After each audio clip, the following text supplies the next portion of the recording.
En el nombre del Padre, y del Hijo, y del Espíritu Santo. El Señor esté con ustedes. Hermanos, para celebrar dignamente estos sagrados misterios, reconozcamos nuestros pecados y pidamos el perdón. Yo confieso ante Dios Todopoderoso, ante ustedes, hermanos, que he pecado mucho, pensamiento, palabra, obra y omisión, por mi culpa, por mi gran culpa. Por eso ruego a Santa María, siempre Virgen, a los ángeles, a los santos, a ustedes, hermanos, que intercedan por mí ante Dios nuestro Señor.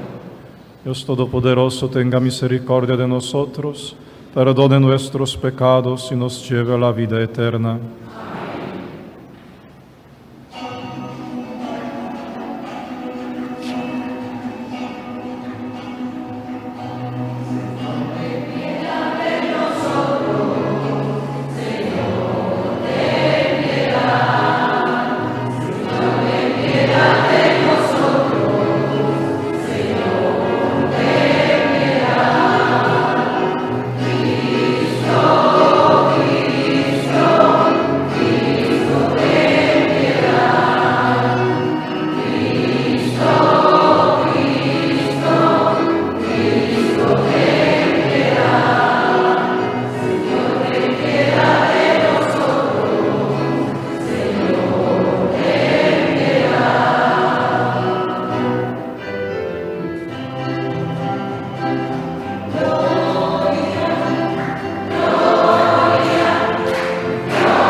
Oremos. Oh Dios, que preparaste bienes invisibles para los que te aman, infunde en nuestros corazones el deseo de tu amor, para que amándote en todo y sobre todas las cosas, consigamos tus promesas que superan todo deseo.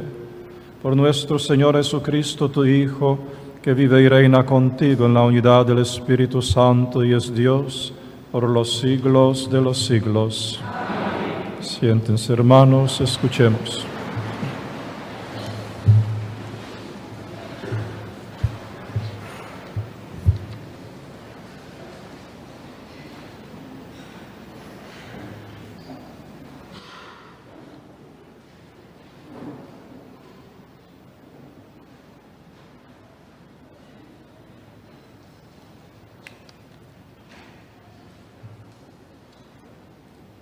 La sabiduría ha preparado un banquete e invita a quienes tienen más necesidad de ella. Escuchemos.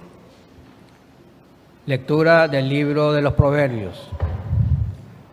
La sabiduría se ha edificado una casa, ha preparado un banquete, ha mezclado el vino y ha puesto la mesa. Ha enviado a sus criados para que desde los puntos que dominan la ciudad anuncien esto.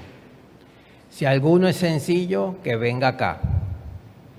Y a los faltos de juicio les dice: vengan a comer de mi pan y a beber de mi vino que he preparado. Dejen su ignorancia y vivirán. Avancen por el camino de la prudencia. Palabra de Dios.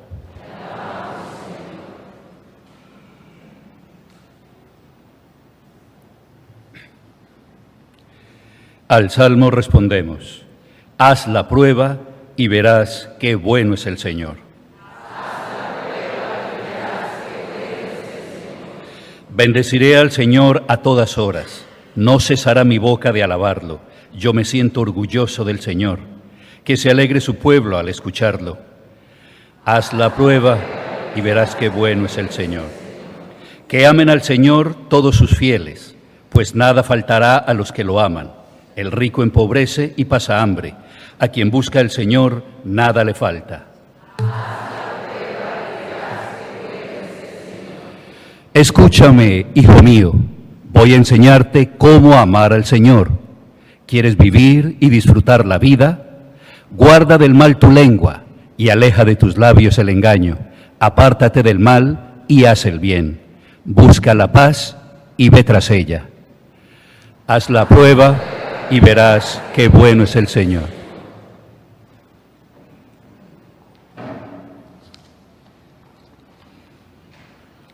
El apóstol San Pablo nos exhorta a estar atentos a la voluntad del Señor y nos llama a no ser insensatos y a dejarnos llevar del Espíritu Santo. Escuchemos. Lectura de la carta del apóstol San Pablo a los Efesios. Hermanos, tengan cuidado de portarse no como insensatos, sino como prudentes, aprovechando el momento presente, porque los tiempos son malos. No sean irreflexivos, antes bien traten de entender cuál es la voluntad de Dios. No se embriaguen, porque el vino lleva al libertinaje. Llénense más bien del Espíritu Santo. Expresen sus sentimientos con salmos, himnos y cánticos espirituales, cantando con todo el corazón las alabanzas al Señor. Den continuamente gracias a Dios Padre por todas las cosas, en el nombre de nuestro Señor Jesucristo. Palabra de Dios.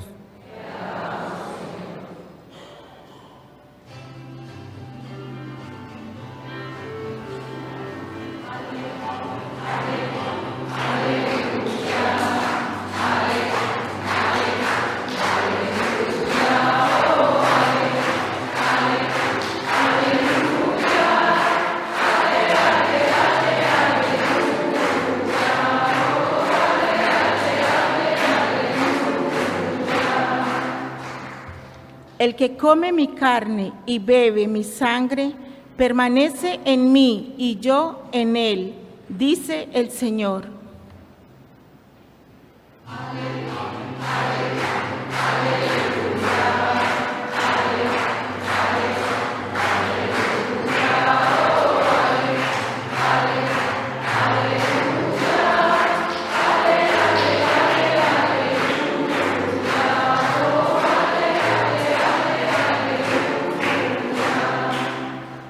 El Señor esté con ustedes. Proclamación del Santo Evangelio de nuestro Señor Jesucristo según San Juan. En aquel tiempo Jesús dijo a los judíos: Yo soy el pan vivo que ha bajado del cielo. El que coma de este pan vivirá para siempre. El pan que yo les voy a dar es mi carne, para que el mundo tenga vida. Entonces los judíos se pusieron a discutir entre sí: ¿Cómo puede éste darnos a comer su carne? Jesús les dijo: Yo les aseguro, si no comen la carne del Hijo del Hombre y no beben su sangre, no podrán tener vida en ustedes. El que come mi carne y bebe mi sangre tiene vida eterna, y yo lo resucitaré el último día. Mi carne es verdadera comida, y mi sangre es verdadera bebida. El que come mi carne y bebe mi sangre permanece en mí, y yo en él. Como el Padre que me ha enviado posee la vida, y yo vivo por él, así también el que me come vivirá por mí. Este es el pan que ha bajado del cielo. No es como el maná que comieron sus padres, pues murieron. El que come de este pan vivirá para siempre. Palabra del Señor.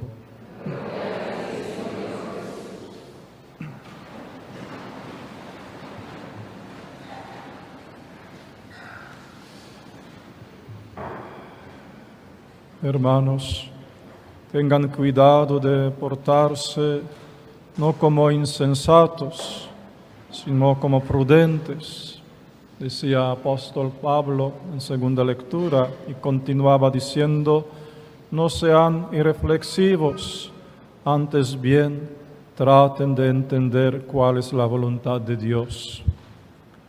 Primera lectura del libro de los Proverbios hablaba de sabiduría que ha edificado una casa y ha preparado un banquete. Y decía: vengan a comer de mi pan y a beber del vino que he preparado. Dejen su ignorancia y vivirán.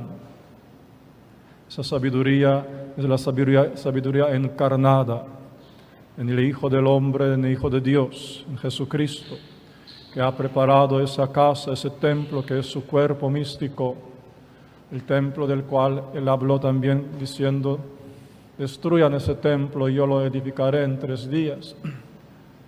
Esa casa, ese templo que tiene 7 pilares, 7 pilares que son 7 sacramentos, y en el centro ese banquete sagrado del pan y del vino. Vengan a comer de mi pan y a beber del vino que he preparado. Dejen su ignorancia y vivirán. En el Santo Evangelio, yo les aseguro, si no comen la carne del Hijo del Hombre y no beben su sangre, no podrán tener vida en ustedes. El que come mi carne y bebe mi sangre tiene vida eterna, y yo lo resucitaré el último día. Esa es la sabiduría, esa es la prudencia, eso es ser sensato para buscar ese banquete, para buscar esa voluntad de Dios y alimentarse de ese banquete. En eso consiste la vida, eso es lo esencial. La Eucaristía es esencial de nuestra fe, esencial porque el que no come de su cuerpo y que no bebe de su sangre no tiene vida, no tendrá vida.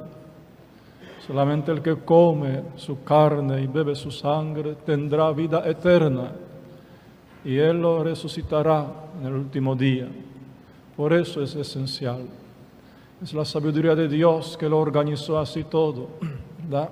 Nos preparó ese banquete de la vida, ese banquete de la resurrección, banquete de la eternidad.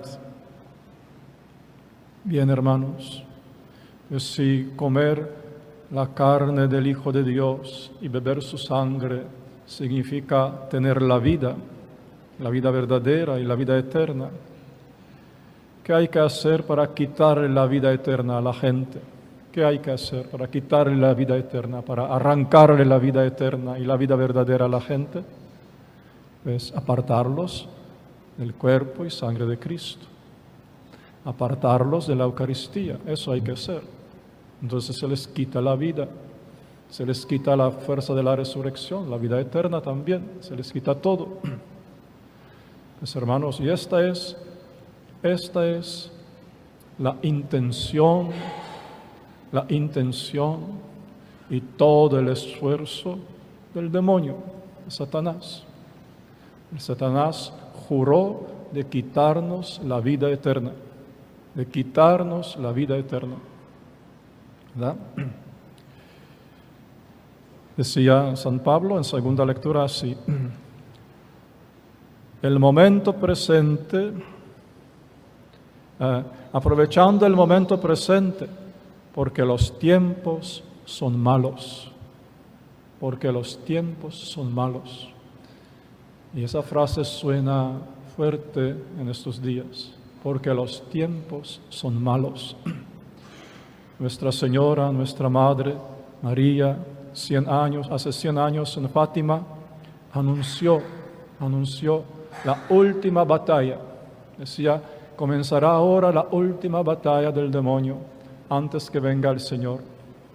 La batalla más feroz, porque es última, es más feroz, por supuesto. ¿De qué se trata en esa batalla? Pues de arrancarnos, de arrebatarnos la vida eterna, de quitarnos la vida eterna, ¿verdad? ¿Y cómo nos quita la vida eterna? Apartándonos de la Eucaristía. Porque el que no come mi cuerpo y no bebe mi sangre no tiene vida, no tiene vida. Apartándonos de la Eucaristía. Es la última batalla, decía Nuestra Señora, nuestra Madre, en Fátima, en 1917. Los tiempos son malos, dice San Pablo hoy. Los tiempos son malos. El demonio organiza esa batalla como un dragón de 7 cabezas. Quiere decir, piensa organizando esa batalla con 7 cabezas, con toda esa potencia de su inteligencia malvada. Él tiene ese tablero de ajedrez delante y quiere usar todas las piezas para ganar su batalla. Los caballos de la política, los alfileres de la cultura, el rey de la fe, la reina de la religión y todas otros peones, otras piezas. Las usa todas, las involucra todas en su batalla, en esta última batalla, para quitarnos la vida eterna. Lo contemplaba San Juan en el cielo y decía, quitará tercera parte de las estrellas, quitará. Las estrellas son los hijos de Dios, las estrellas son los cristianos. Y decía San Juan que ese dragón quitará tercera parte, apartará, perderán la vida. En ese tablero del demonio podemos reconocer algunas de sus jugadas, muchas todavía escondidas y todavía serán reveladas poco a poco, pero algunas podemos reconocer, ¿verdad? Y voy a limitarme a ese aspecto eucarístico porque en eso se concentra la palabra de nuestro Salvador esta mañana. En ese aspecto eucarístico que es esencial. ¿Verdad? Aquí hay 3 golpes que da el demonio para apartarnos de la Eucaristía. Primero, perder la fe en la Eucaristía. Y lo logró con mucho éxito, porque apartó de la Eucaristía las naciones enteras. Por Martín Lutero, por la Iglesia protestante y por todas las sectas que provienen del protestantismo. Apartó de la Eucaristía naciones enteras. No creen en la Eucaristía, no creen, no la celebran, no la comen. El que no come mi carne y no bebe mi sangre no tiene vida, decía el Señor. No tiene la vida. No tiene. El segundo golpe es el pecado y el crimen de los sacerdotes. En esta semana pasada, una noticia que nos chocó y nos quitó el aliento. La Corte Suprema de Pensilvania, de un estado, Fíjense bien, es un estado, faltan todos los otros estados de América. Es un estado por lo pronto. 1. Pensilvania, 6 diócesis, compone ese estado 6 diócesis. La Corte Suprema investigó durante del periodo de 70 años. En ese periodo de 70 años, 1,000 muchachos, 1,000 niños han sido abusados por 300 sacerdotes. En periodo de 70 años. 300 sacerdotes han abusado de 1,000 niños. Entre ellos cardinal. Entre los que escondían y camuflaban a esos pedófilos, arzobispos, obispos. Esas noticias es de un estado ahora. Esperamos otros estados que se revelen, ¿verdad? Estas noticias que vienen hacen sentir que el sacerdote es un sinónimo de pedófilo. La gente al escuchar a este es un sacerdote tiene impulso de vómito, es decir, es un sacerdote, tiene impulso de vómito, comienza a sentir horror de sacerdote. Ya esta noticia alejará un número grande de los fieles de la iglesia. Mucha gente ya ha dicho, no regreso a la iglesia, no regreso. Y no solamente la gente laica, varios sacerdotes dejarán la iglesia, porque también sienten ese golpe fuerte, lo sienten fuerte, y dejarán la iglesia. Muchos. Bien, podemos decir, obra maestra del demonio, ¿verdad? Logrará apartar muchos de la Eucaristía, de su cuerpo y de su sangre. Apartará a muchos por el crimen y por el pecado de los sacerdotes. Quisiera solamente para que comprendan esas jugadas del demonio, ese tablero de ajedrez, ese rey de la fe, esa reina de la religión y esas otras piezas como mueve el demonio. Solamente quisiera que vean eso un poquito, no para justificar, no es para justificar nada, solamente ver esas movidas. Pues son años 60, siglo XX, 1960, 62, 63, 68. Son los años de hippie, ¿verdad? De los hippies. Años de marihuana, años de la píldora anticonceptiva, eso entra en esos años.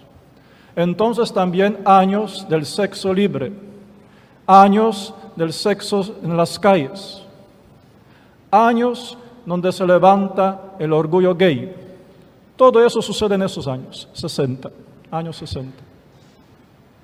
Ahí tenemos esas piezas de esos caballitos, esos alfileres, esas otras piezas que mueve el demonio. Pero en esos mismos años mueve también la reina de la religión. La mueve también, y al rey de la fe. En esos mismos años, 1962 a 65, se celebra el Concilio Vaticano II en Vaticano. Entonces, la Iglesia decide de abrir las ventanas al mundo, abrir las ventanas del mundo y dejar ese rigor y dejar esa disciplina, que eso ya no viene con tiempo. Abrirse al mundo. Iglesia entonces obliga a los sacerdotes a pararse con espaldas a Dios, ¿verdad? Como me ven aquí, ahí Dios está a mis espaldas. Viene de estos años, ¿verdad? Pero no solamente esto, pues abrirse al mundo. En estos años se cambia totalmente el sistema formativo de formación en los seminarios. Ya no hay disciplina como hubo hasta ahora. Ya no hay ese rigor que hubo hasta ahora. Ya no se enfatiza en las virtudes como se enfatizaba. Ahora se enfatiza en los derechos humanos, en las libertades. Ahora se abre al mundo. Los mismos años. Miren esas piezas que usa el demonio en ese tablero de ajedrez. Entonces, ¿qué sucede, hermanos? Aquella juventud de los años 60 entra a los seminarios que ya no tienen ningún rigor, ninguna disciplina, ninguna formación. No tienen. Allá ya hay libertades, ya hay derechos humanos. Entonces, toda esa juventud del orgullo gay, de marihuana, de sexo de las calles, ¿verdad? Entran a esos seminarios. Mayoría de los abusos suceden en años 80 y 90. 80 y 90 son los sacerdotes de esa temporada, ¿verdad? Solamente para que vean el juego, no para justificar, tratar de comprender qué es lo que pasa, lo que cosechamos ahora, ¿verdad? Bien, eso es el segundo golpe. El primero, perder la fe en la Eucaristía. La Iglesia protestante y sectas, todas las naciones, Europa occidental, todas las naciones abandonan la Eucaristía. El segundo, el pecado y crimen de los sacerdotes. Muchos ya abandonaron y muchos abandonarán, porque si vienen más noticias y peores tal vez que esta, hasta algunos de ustedes no volverán más aquí a la iglesia. No volverán, no soportarán. Y el tercero, los que quedarán todavía, el tercero es recibir la Eucaristía indignamente, que es para la muerte, es para la muerte. El que recibe indignamente es para la muerte. Bien, para que no piensen que estoy inventando, les voy a leer un fragmento de la primera carta a los Corintios, capítulo 11, versículo 28 hasta 30, que dice así: examínense, pues, cada cual, y coma así el pan, y beba de la copa, pues quien come y bebe sin discernir el cuerpo, come y bebe su propio castigo. Come y bebe su propio castigo. Por eso hay entre vosotros, hay entre ustedes, muchos enfermos y muchos débiles, y mueren no pocos. Comer y beber sin distinguir el cuerpo y la sangre, quiere decir, comer y beber indignamente es comer y beber el castigo y la muerte. Ahora, hoy en día, ustedes siguen las noticias, ¿verdad? La cúpula de la jerarquía de nuestra iglesia está organizando y empujando y promoviendo la Santa Comunión para los que viven en el adulterio. ¿Han escuchado esto? ¿Verdad? La Santa Comunión para los que viven en adulterio, que pueden recibir para su propia muerte, Ahora están promoviendo, en Alemania ya toda la conferencia episcopal, fuera de 6 obispos que se oponen, la comunión para los protestantes, para los que no creen en comunión, para deshonrar el cuerpo de Cristo y la sangre de Cristo, para que coman y beban para su propia muerte. Es otra jugada en el tablero de ajedrez, ¿verdad? Con la reina, con la pieza de la religión y con el rey, con la pieza de la fe. Así juega el demonio, ¿verdad? Para apartar de la Eucaristía y para los que la reciban indignamente. Y podrán venir otras jugadas que se sospechan, que están en preparación para un día tal vez quitar hasta el rito de la consagración, para que no haya la consagración, para que no suceda la consagración, para que el pueblo no reciba el cuerpo y la sangre de Cristo, porque el demonio quiere quitarnos la vida, porque es la última batalla, según Nuestra Señora de Fátima, es la última batalla, es tratar de arrancarnos la vida, y el que no come mi cuerpo y no bebe mi sangre no tiene vida. Regresamos a San Pablo y a esa frase preocupante, porque los tiempos son malos. Los tiempos son malos. Pidamos, hermanos, pidamos al Señor para que